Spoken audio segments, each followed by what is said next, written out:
en donde el chico es muy inquieto, ¿sí? Donde no quiere hacer las actividades, donde se le dejan actividades de refuerzo y las realizan los papás en la casa, pero sin participación del niño o la niña. eh, Muestran rechazo verbal y físico ante la realización de actividades en las que tengan que leer o escribir, y suelen utilizar pues muy frecuentemente: es que yo no sé hacerlo, es que yo no puedo hacerlo, es que no soy capaz de hacerlo. Dentro de síntomas más específicos se encuentra que reconocen las letras de manera individual, pero al momento de juntarlas eh, se les crea inmediatamente un bloqueo, o logran hacer la decodificación y codificación completa de una palabra, pero a los días ya esto se olvidó y no se retiene. Otro de los síntomas es asociado a algunas dificultades del lenguaje. Es que hacemos una valoración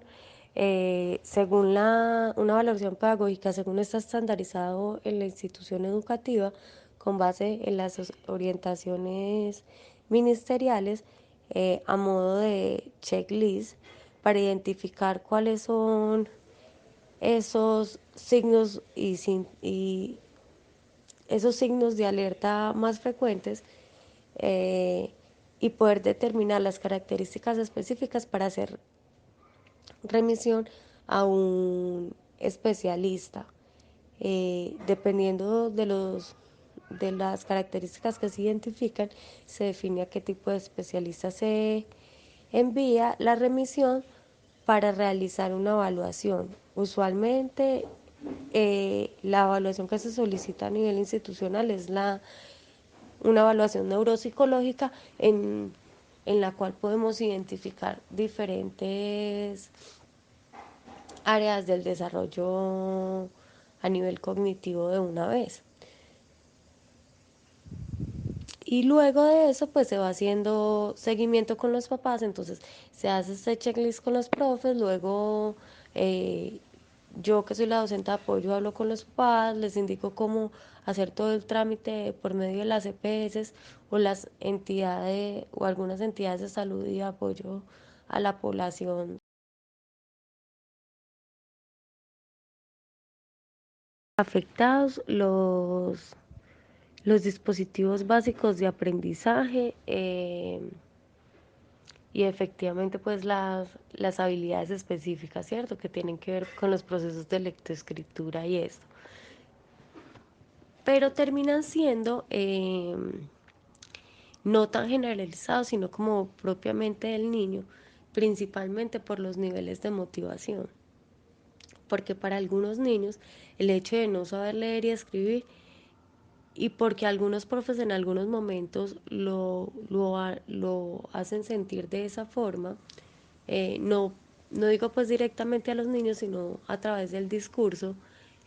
creen que no pueden aprender nada más diferente a eso, debido a que aún en muchas instituciones educativas el enfoque está solamente en que deben saber leer o escribir.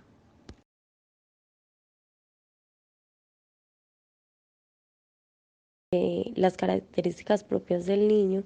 más allá de las características de la dificultad como tal,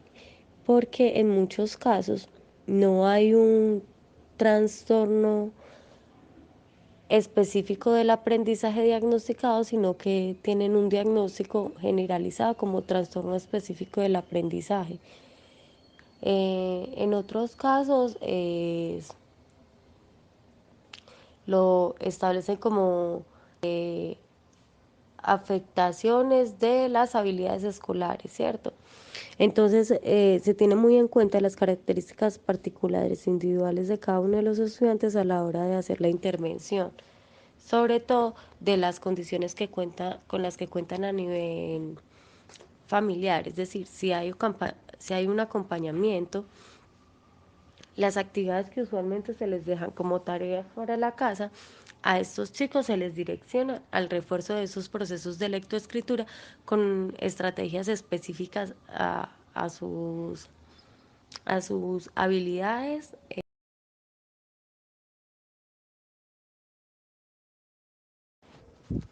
En algunos casos se busca mayor participación dentro de los procesos de aprendizaje, en otros se empieza por la aceptación y el respeto de la norma en el aula. En otros casos se orienta a la adquisición del código lectoescritural. Eh, y en otros aumentar los niveles de motivación del estudiante para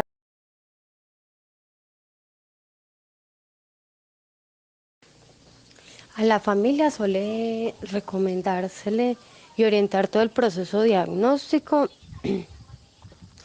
para en ocasiones simplemente legalizar las condiciones que acompañan el proceso de aprendizaje y poder dar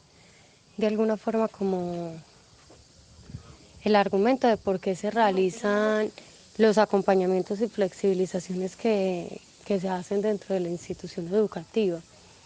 Además, se les asesora frente al uso de estrategias en casa para el apoyo,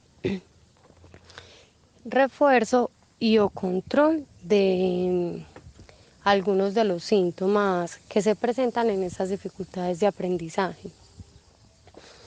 A los profes también se les orienta a nivel pedagógico el tipo de estrategias que se pueden implementar en el aula, y a nivel institucional se realizan modificaciones en los sistemas institucionales de evaluación del estudiante, manual de convivencia y otros en relación a poner en evidencia el trabajo que se hace con estos chicos y los diferentes niveles de flexibilizaciones que se aplican en términos de el enfoque de educación inclusiva.